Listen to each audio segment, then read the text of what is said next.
अस्सलाम वालेकुम। Last lecture में हमने एरर टर्म्स पढ़ी थी फॉर रेक्टेंगुलर रूल और ट्रेपेजियम रूल। अब इस लेक्चर में हमने एरर टर्म फाइंड आउट करनी है फॉर सिम्पसन रूल।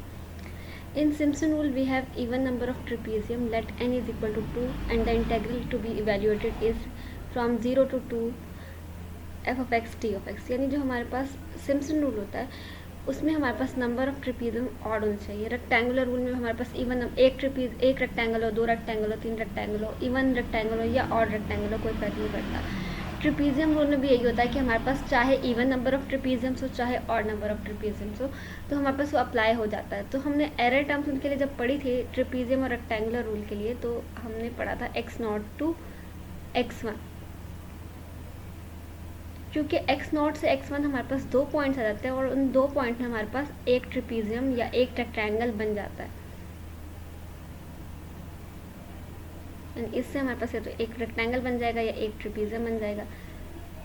और क्योंकि वो ऑड नंबर ऑफ ट्रिपीजियम या ऑड नंबर ऑफ रेक्टेंगल्स के लिए अप्लाई हो सकता है जो रेक्टेंगुलर रूल और सिम्पसन रूल है, तो वहाँ पर हम 0 से लेके 1 पॉइंट लेते हैं। वो सबसे सिंपल केस यानी एक रेक्टेंगल या एक ट्रिपीजियम की वो 2 पॉइंट से हमारे पास आ जाती है। लेकिन क्योंकि सिम्पसन रूल जो है वो हमारे पास है ही इवन नंबर ऑफ ट्रिपीजियम्स के लिए, तो हमें एटलीस्ट 2 ट्रिपीजियम चाहिए, क्योंकि सबसे छोटा इवन नंबर जो होता है वो 2 होता है। तो हमारे पास 2 ट्रिपीजियम होंगी तभी हमारे पास जो सिम्पसन रूल है वो अप्लाई हो सकता है। इसलिए हमारे पास नंबर ऑफ पॉइंट्स कितने होने चाहिए, 3। तो सबसे जब सिंपलेस्ट केस सिम्पसन रूल का पढ़ेंगे तो हमारे पास वहाँ पे नंबर ऑफ पॉइंट्स की तादाद, नंबर ऑफ पॉइंट जो है वो 3 होने चाहिए। रेक्टेंगुलर रूल और ट्रिपीजियम रूल में हमारे पास नंबर ऑफ पॉइंट्स सबसे सिंपल केस में 2 हो सकते हैं, लेकिन जो सिम्पसन रूल है उसमें हमारे पास एटलीस्ट 3 पॉइंट्स होने चाहिए, तब भी हम सिम्पसन रूल को डिस्कस कर सकते हैं। क्योंकि अगर 3 पॉइंट्स होंगे तो 2 ट्रिपीजियम्स बनेंगी और वो हमारे पास सबसे सिंपलेस्ट केस होगा फॉर सिम्पसन रूल। अब ये हमारे पास x0 से लेके x2 तक है f of x t of x। Error जो होता है वो होता है हमारे पास एग्जैक्ट वैल्यू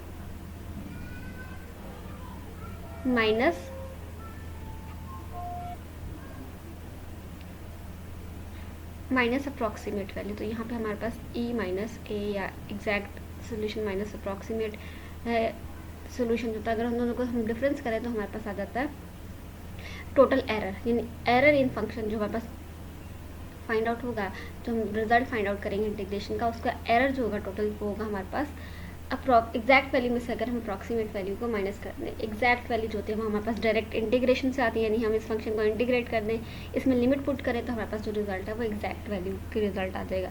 अप्रॉक्सीमेट क्या होता है, हमारे पास हम जो मेथड अप्रॉक्सीमेट ले रहे हैं, जैसे हमारे पास रेक्टेंगुलर रूल एक अप्रॉक्सीमेट मेथड है इंटीग्रेशन को सॉल्व करने का, इसी तरह ट्रिपीजियम रूल है एंड सिम्पसन रूल है, तो उनसे जो हमारे पास रिजल्ट निकलते हैं वो हमारे पास अप्रॉक्सीमेट सोल्यूशन होगी। अब क्योंकि ये हम सिम्पसन रूल के लिए पढ़े, तो सिम्पसन रूल का जो फॉर्मूला होता है हमारे पास होता है वो अप्रॉक्सीमेट आंसर का, उसमें जो फॉर्मूला होता है वो h/3 फर्स्ट पॉइंट पर फंक्शन की वैल्यू और लास्ट पॉइंट पर जो फंक्शन की वैल्यू, यानी f of not and f of n जो होता है वो किसी नंबर से मल्टीप्लाई नहीं होता। जहाँ नंबर इवन, जहाँ ऑड है वहाँ पे, जैसे ये 0 है, इसको और लास्ट वाला पॉइंट जो n वाला पॉइंट होगा वो हमारे क्वेश्चन पर डिपेंड करता है कि हमारे पास नंबर ऑफ पॉइंट्स कितने हैं। फर्स्ट पॉइंट और लास्ट पॉइंट जो है वो हमारे पास होता है बगैर किसी मल्टीप्लिकेशन के। जो अगर नंबर 0 यानी f of 0 है और f of n है, लेकिन f of 1, f of 3 यानी जहाँ पे नंबर हमारे पास ऑड आ रहे हैं वहाँ पर वो 4 से मल्टीप्लाई होंगे, और जहाँ नंबर साथ फंक्शन के साथ नंबर जो है वो इवन आ रहा है वहाँ पे हमारे पास जो प्रोडक्ट होगा वो 2 से होगा, यानी f of 1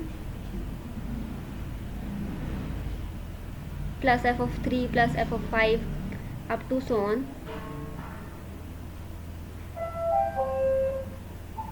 f of n -1 तक। क्योंकि n जो है वो हमारे पास 2 है, तो अगर आप देखो तो ये 0 1 2 लास्ट पॉइंट जो है वो 2 तक आ रहा है, क्योंकि नंबर ऑफ ट्रिपीजियम अगर इवन होंगे तो आखिरी पॉइंट जो है वो हमारे पास वही नंबर आएगा n, जो n होगा, और n हमेशा इवन होता है तो यहाँ पर भी इवन आएगा। तो यानी जो सिम्पसन रूल में n होगा वो लाजमी इवन नंबर होगा। तो आखिरी ऑड नंबर हमारे पास क्या बनेगा, अगर n इवन है, क्योंकि हमेशा नंबर इस तरह होता है, एक नंबर इवन होता है, एक नंबर ऑड होता है, एक नंबर इवन होता है, एक नंबर ऑड होता है। अगर n इवन है तो n -1 क्या होगा, ऑड होगा। ये इवन है और n-1 सिम्पसन रूल में हमेशा ऑड होगा, और n-2 फिर से इवन हो जाएगा।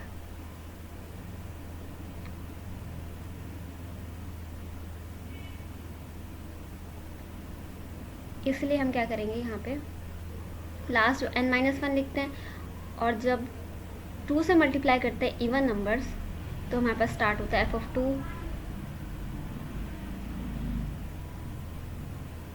Up to so on f(n-2), क्योंकि आखिरी जो इवन नंबर है वो n है, और पहला वाला पॉइंट और आखिरी वाला पॉइंट जो है वो किसी नंबर से मल्टीप्लाई नहीं होता। तो जो लास्ट इवन नंबर है वो n है, n को हम नहीं यूज़ कर सकते क्योंकि वो किसी नंबर से मल्टीप्लाई नहीं होगा। उससे पहला वाला इवन नंबर जो है वो हमारे पास n-2 है। तो आखिरी इवन नंबर जो हमारे पास 2 से मल्टीप्लाई होगा वो होगा n-2, और साथ लास्ट में हमारे पास आ जाएगा f(n). अगर आप यहाँ देखो तो नंबर ऑफ पॉइंट्स आपके पास कितने हैं? नंबर ऑफ पॉइंट्स आपके पास 3 हैं। एक है f(0), f(0) x मतलब x0 पे 0, एंड यहाँ पे आपके पास x2 वाला पॉइंट और x1 वाला पॉइंट है। तो फॉर्मूले के अकॉर्डिंग हमारे पास f(0) ये है, यानी x0 वाला ये है, और n जो है वो f(x2) है। तो फर्स्ट वाला f0 एंड f2 पहला और आखिरी पॉइंट आ गया। अब बीच वाले पॉइंट जितने होते हैं उनमें से इवन वालों को हम 4 से मल्टीप्लाई कर लेते हैं और ऑड वालों को 2 से मल्टीप्लाई कर लेते हैं। यहाँ पर बीच में सिर्फ एक ही पॉइंट है x1, और x के साथ 1 है, 1 ऑड नंबर है, तो वो जो होगा वो 4 से मल्टीप्लाई हो जाएगा, ये f4 ऑफ f1 आ जाएगा। और कोई इवन नंबर है ही नहीं पहले और लास्ट वाले के दरमियान, तो उसको हम 2 से मल्टीप्लाई करने की, जब इवन नंबर होता है तभी 2 से मल्टीप्लाई करके लिखते हैं। अगर इवन नंबर है ही नहीं तो उसको हम लिखेंगे भी नहीं। 4/h/3 f(0), f(2) फर्स्ट और लास्ट पॉइंट, और बीच वाला जो एक ही ऑड नंबर था उसको हमने 4 से मल्टीप्लाई कर दिया। अब ये हमारे पास था x2 x0 f(x) dx, यानी इंटीग्रेशन। इसको हमने बाय टेलर थ्योरम इसको ओपन करना है using two and employing Taylor expansion on f(1) is equal to f(x0 plus h) and f(2) is equal to x0 plus 2h। हमने last जो rectangle rule किया था एंड ट्रेपेजियम रूल किया था वहाँ पे हमने f(1) या f(x1) उसको पुट कर दिया था। x1 जो होता है हमारे पास हर नेक्स्ट पॉइंट पिछले पॉइंट में जो होता है वो h ऐड करने से आ रहा होता है। तो ये हमारे पास x1 जो होता है उसको हम क्या करते थे, x0 प्लस h वाली फॉर्म में चेंज कर लेते थे।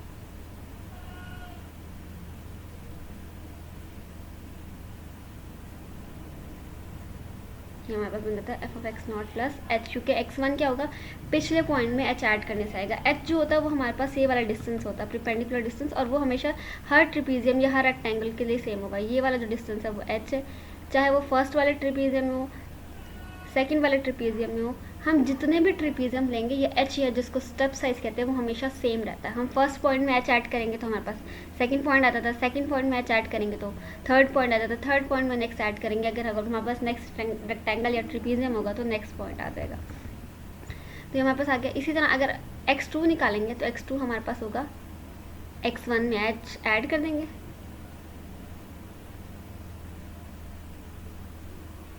और x1 की वैल्यू जो है वो भी x0 प्लस h है। या तो हम डायरेक्टली इस तरह से भी लिख सकते हैं, अगर हम x0 में 2 टाइम्स h ऐड कर देंगे तब भी हमारे पास x0 प्लस 2h आ जाएगा x2 की वैल्यू। तो x1 किसके इक्वल है, x1 इक्वल है x0 प्लस h के इक्वल। तो x0 प्लस h, और ये एक h जो है वो हमारे पास ऑलरेडी मौजूद है, तो ये x0 प्लस 2h आ जाएगा। यानी हमें जो भी पॉइंट चाहिए हम उसी का मल्टीपल h के साथ जो है वो ऐड कर दे देंगे।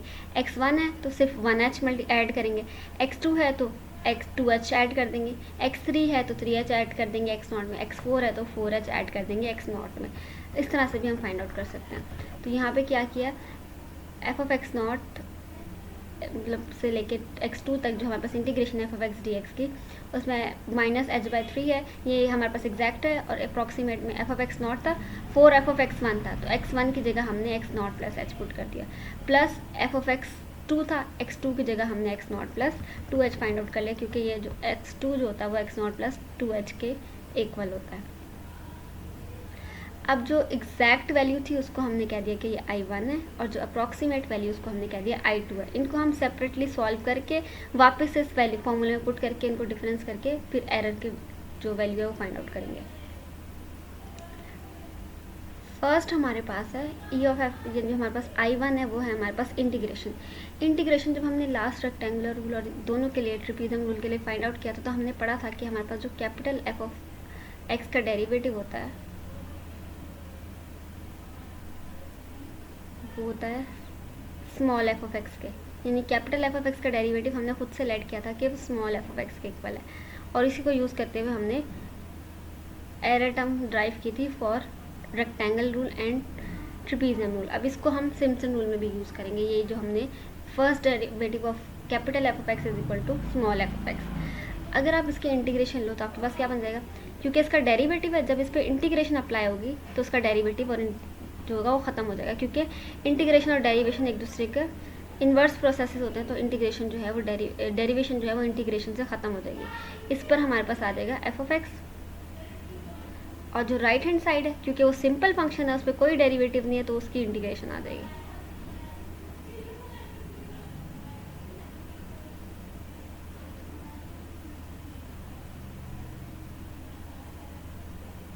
यानी अगर आप स्मॉल एफ ऑफ एक्स की इंटीग्रेशन लो तो आपके पास कैपिटल एफ ऑफ एक्स बनता है। तो यही हमने यूज़ किया कि हमने स्मॉल एफ की इंटीग्रेशन ली तो हमारे पास बन गया कैपिटल एफ ऑफ एक्स, और हमने लिमिट पुट कर दी कैपिटल एफ ऑफ एक्स में upper limit minus lower limit, यानी F of X two minus F of X naught, ये हमारे पास आ गया। अब x2 हमने ऑलरेडी पढ़ा, x2 जो है वो x नॉट प्लस 2h के इक्वल है, तो x2 की जगह x not plus 2h put कर दिया, and F of X naught यहाँ पे capital F of X naught आएगा, capital F of X naught आ गया। अब x नॉट प्लस 2h को हमने टेलर थ्योरम से एक्सपेंड कर दिया। टेलर थ्योरम हमारे पास होता है F of x plus H, F के हमारे पास जीरो डेरिवेटिव से स्टार्ट होता है और डेरिवेटिव्स इंक्रीज होते जाते हैं, और एच जो है वो उसकी पावर इंक्रीज होती जाती है और साथ उसके साथ फैक्टोरियल्स डिवाइड हो जाते हैं। अगर हमारे पास एक्स प्लस एच है तो हमारे पास होता है एफ ऑफ एक्स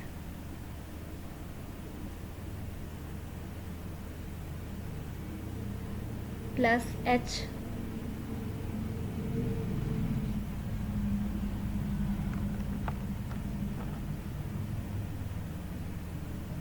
यहाँ पे वन फैक्टोरियल होगा, वो लिखने की ज़रूरत नहीं होती। First derivative of x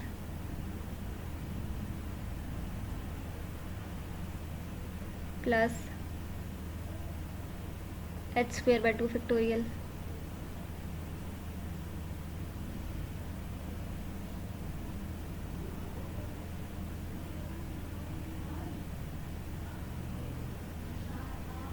second derivative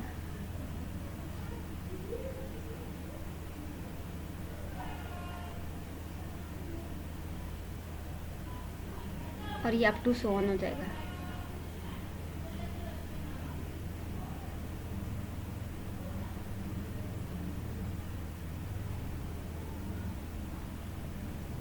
अगर आप यहाँ पे x नॉट प्लस 2h में देखो तो आपके पास ये x प्लस एच वाली फॉर्म बन रही है, x की जगह x नॉट है एंड h की जगह 2h है, तो हम यही वाला फॉर्मूला अप्लाई कर देंगे, और स्मॉल f को हम क्योंकि ये कैपिटल f पे अप्लाई हो रहा है तो कैपिटल f पे अप्लाई कर देंगे।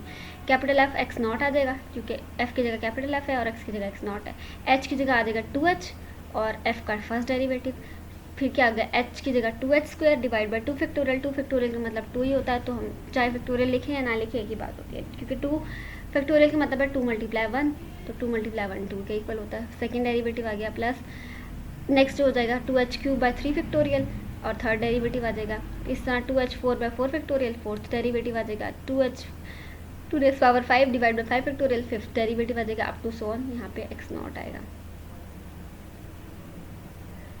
और यहाँ पे लास्ट वाला जो पॉइंट हमारे पास है minus F of X naught आ जाएगा।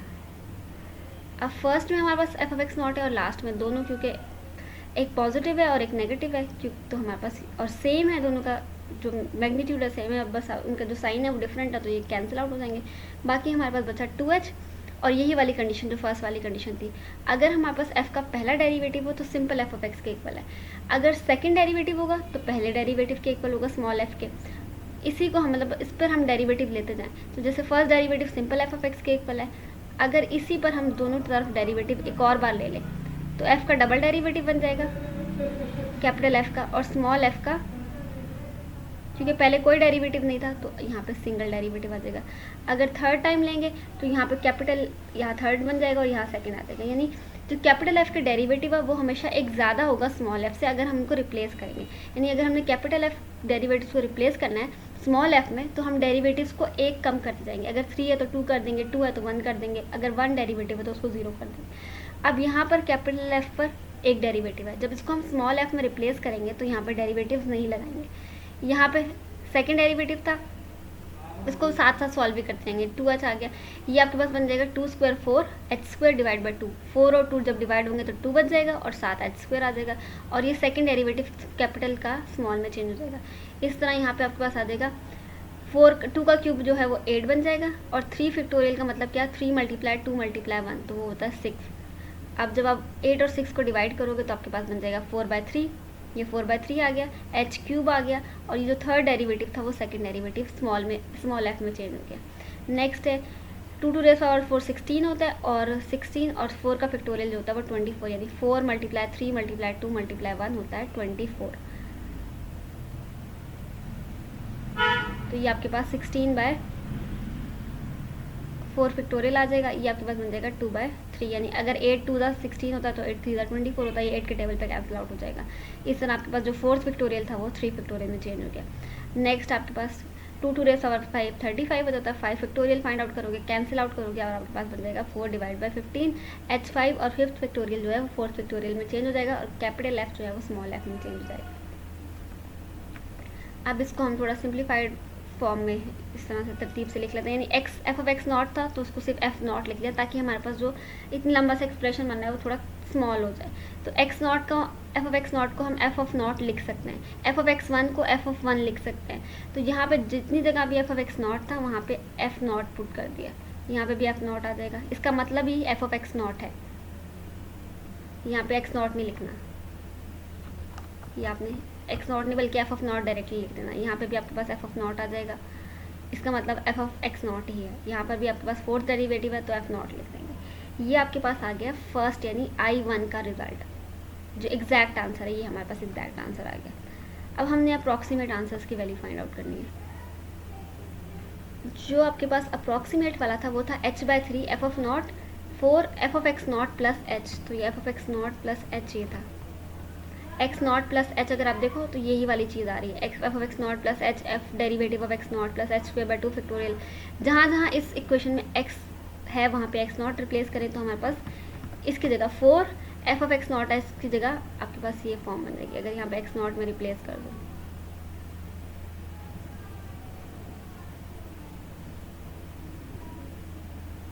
तो यही वाली फॉर्म बन जाएगी। आगे h³/3 फैक्टोरियल आ जाएगा, ये तो ये हमने हमारे पास आ गया एफ नॉट एच, यानी एक्स नॉट लिखने की बजाय हमने डायरेक्टली एफ नॉट लिख दिया। H first derivative x not h²/2 factorial, second derivative h³/3 factorial का मतलब 6 है तो 6 डायरेक्टली लिख दिया। सेकेंड डेरिवेटिव h4/4 फैक्टोरियल हमारे पास 24 होता है, ये लिख दिया डायरेक्टली, 4 फैक्टोरियल आ गया, क्योंकि हमारे पास जो एग्जैक्ट आंसर था वो लास्ट था, वो 4th फैक्टोरियल पे ख़त्म हुआ था, तो यहाँ पे भी हम 4th फैक्टोरियल पे ही एंड कर देंगे इसको, आगे अप टू सॉन कर देंगे, उनको हम यूज़ नहीं करेंगे। नेक्स्ट है प्लस, आपके पास सेम चीज़ यही है, बस h की जगह आपने क्या करना है एक्स नॉट प्लस 2h, तो जहाँ जहाँ इधर h था वहाँ हमने 2h रिप्लेस कर देना है। F of X not 2h first derivative, 2h² 2 factorial second derivative, 2h³ 3 factorial third derivative, तो ये एफ ऑफ नॉट आ गया, ये प्लस यहाँ पे आएगा बाहर ब्रैकेट से, F of not plus 2h first derivative, 2h²/2 factorial second derivative, 2h³/3 factorial का मतलब 6, तो ये थर्ड डेरिवेटिव आ गया। 2h³/4 फैक्टोरियल का मतलब 24, ये फोर्थ डेरिवेटिव आ गया। अब हमने h/3 इसमें भी मतलब कॉमन ही था तो हमने कॉमन ले लिया। अब हम इसको हम कंबाइन करेंगे।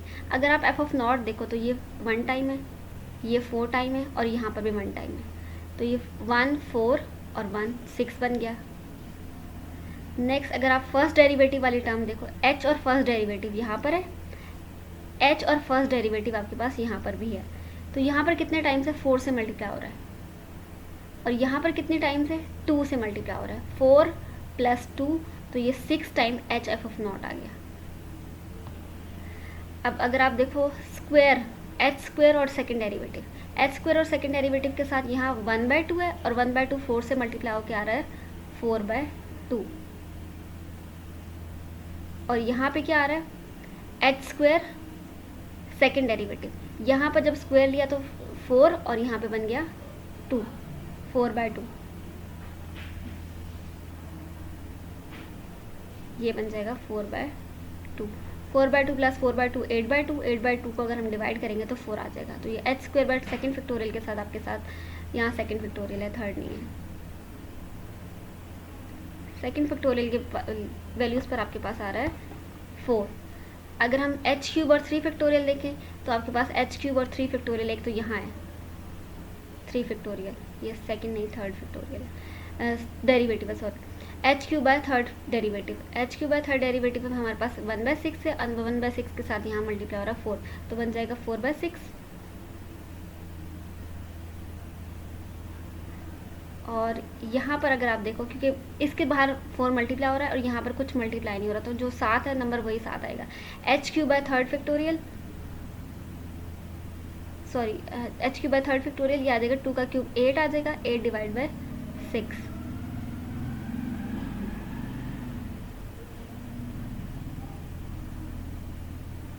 फोर और 8 जो है वो 12 होता है, 12 डिवाइड बाई 6 तो आपके पास 2 आ जाएगा। तो एच क्यूब बाय 3 फैक्टोरियल के साथ आपके पास आ जाएगा 2 फैक्टोरियल, सॉरी डेरिवेटिव के साथ। नेक्स्ट आपके पास है फोर्थ डेरिवेटिव। फोर्थ डेरिवेटिव में एक आपके पास h4 बाय फोर्थ डेरिवेटिव यहाँ है, तो इसके साथ है 1/24 और 1/24 जो है वो 4 से मल्टीप्लाई हो रहा है, तो ये आ जाएगा 4/24।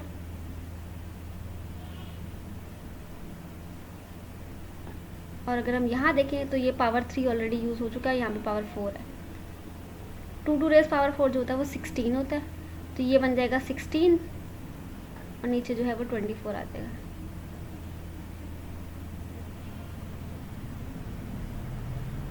तो ऊपर आपके पास 16 प्लस 4 20 बन जाएगा, नीचे आ जाएगा 24, 20/24 वाली फॉर्म बन जाएगी। तो हम यहाँ 20/24 किसके इक्वल होगा, 20 और 24 हम अगर 4 के टेबल पे कैंसिल आउट करेंगे तो 4 5 20, 4 6 24 होता है, तो 5/6 बन जाएगा h4 और ये फोर्थ डेरिवेटिव आ जाएगा। इसमें भी हम h/3 जो है मल्टीप्लाई कर लेते हैं। h/3 अगर 6 से मल्टीप्लाई होगा तो ये 2h बन जाएगा। h/3 6h से मल्टीप्लाई होगा तो बन जाएगा आपके पास h और h स्क्वायर बन जाएगा, और 6 और 3 डिवाइड होकर 2h स्क्वायर बन जाएगा। इसी तरह 4h स्क्वायर से मल्टीप्लाई होकर 4/3 h³ बन जाएगा। 2h से multiply 2h 4 power 4 divide by 3 आ जाएगा। 5/6 से मल्टीप्लाई होगा तो आपके पास h4 से मल्टीप्लाई होगा तो ये h पावर 5 बन जाएगा और आपके पास 18 आ जाएगा, डेरिवेटिव जो है फोर्थ आ जाएगा।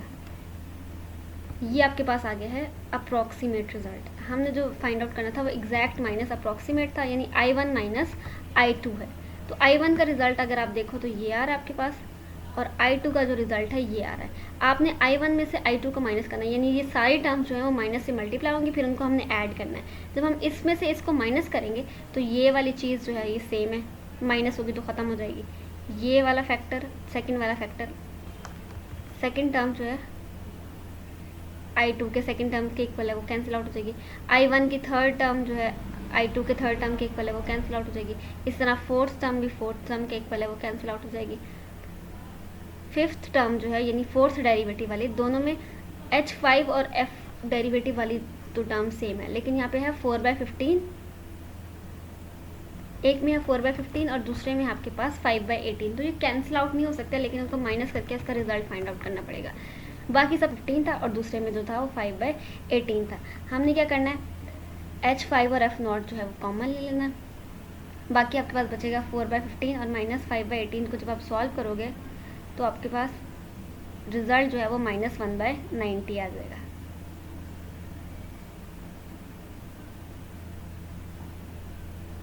इसको जब आप एलसीएम निकाल के सॉल्व करोगे या कैलकुलेटर में डायरेक्टली सॉल्व करोगे तो आपके पास -1/90 आ जाएगा।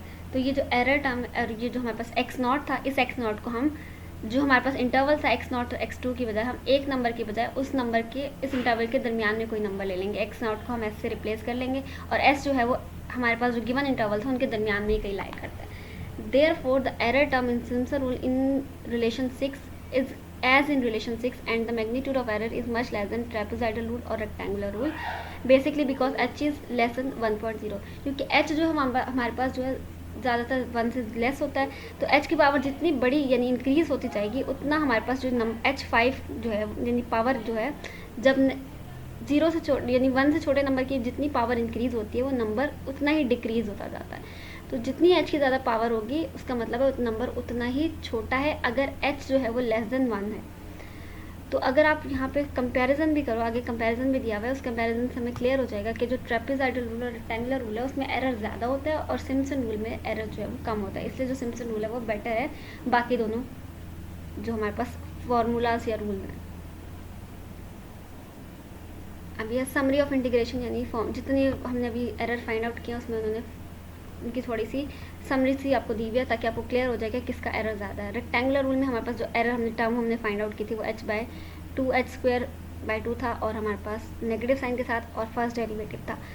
जो ट्रेपेजॉइडल रूल था उसमें सेकंड डेरिवेटिव था और आपके पास h³/12 था नेगेटिव साइन के साथ, और सिम्पसन रूल में -1/90 h⁵ और 4 डेरिवेटिव था। हम हमने पढ़ा है कि h² जो है मतलब h जो है वो हमारे पास है लेस देन 1। ज़्यादातर जो h होता है वो हमारे पास छोटा सा पॉजिटिव नंबर होता है, छोटा सा नंबर होता है। अब यानी 1 से लेस होता है।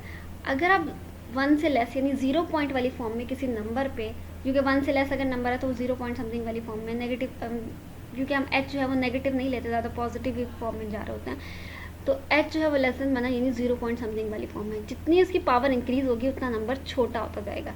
ये हमारे पास आ रहा है एरर। एरर का मतलब कितना डिफरेंस है एग्जैक्ट और मतलब अप्रॉक्सीमेट रिजल्ट में कितना डिफरेंस है। ये तीनों जो है वो हमारे पास एरर है। अगर आपके पास यहाँ देखो तो h² है, h² सबसे बड़ा होगा, h³ उससे छोटा होगा और h5 जो है वो सबसे छोटा होगा। तो जो ज़्यादा बड़ा नंबर है, क्योंकि डेरिवेटिव से भी हमारे पास जो रिजल्ट है वो भी छोटे होते जाएंगे। डेरिवेटिव्स भी हमारे पास, अगर आप फॉर्म में देखो आपके पास अगर पोलिनोमियल वाली फॉर्म है तो आपके पास हर टर्म में डेरिवेटिव में वो जो पोलिनोमियल है वो कम होता जाता है। तो यहाँ पे अगर आप देखो h² से सबसे बड़ा रिजल्ट आएगा, h³ से उससे छोटा रिजल्ट आएगा और h5 से सबसे छोटा रिजल्ट आएगा। और ये सबसे छोटा बड़ा रिजल्ट जब मल्टीप्लाई होगा तो जो ये रिजल्ट है ये भी सबसे बड़ा आएगा, ये रिजल्ट उससे छोटा आएगा और ये सबसे छोटा आपके पास रिजल्ट आएगा यानी -1/90। और अगर आप डिवीजन में नंबर भी देखो तो ये 2 से डिवाइड हो रहा है। कोई नंबर अगर ये h² बड़ा है और वो डिवाइड हो रहा है 2 से, ये क्या h³ छोटा नंबर है और वो बड़े नंबर से डिवाइड हो रहा है, तो ये रिजल्ट और भी छोटा हो जाएगा। h5 सबसे छोटा और वो सबसे बड़े नंबर से डिवाइड हो रहा है। कोई नंबर जितने बड़े नंबर से डिवाइड होता है तो रिजल्ट उतना छोटा आएगा। यानी अगर आप एक नंबर को 1 को अगर आप 2 से डिवाइड करो तो 0.5, लेकिन अगर 4 से डिवाइड करो तो 0.25 आ रहा है। तो यानी बड़ा नंबर से डिवाइड होने से रिजल्ट छोटा होता जाता है। तो सबसे छोटा जो एरर आता है वो -1/90 h⁵ 4 डेरिवेटिव पे आ रहा है, जो हमारे पास फाइंड आउट होता है सिम्पसन रूल से। इसलिए हमारे पास जो सिम्पसन रूल है वो सबसे ज़्यादा एफिशिएंट मेथड है, एक्सीडिंगली बेटर मेथड है from rectangular and trapezoidal rule. तो आज के लेक्चर में हमने ये डिस्कस करना था। नेक्स्ट जो है वो अब हमने एक्सरसाइज स्टार्ट करनी है। एक्सरसाइज में हमने रेक्टेंगुलर, ट्रेपेजॉइडल रूल और सिम्पसन रूल से रिलेटेड क्वेश्चन को सॉल्व करना है।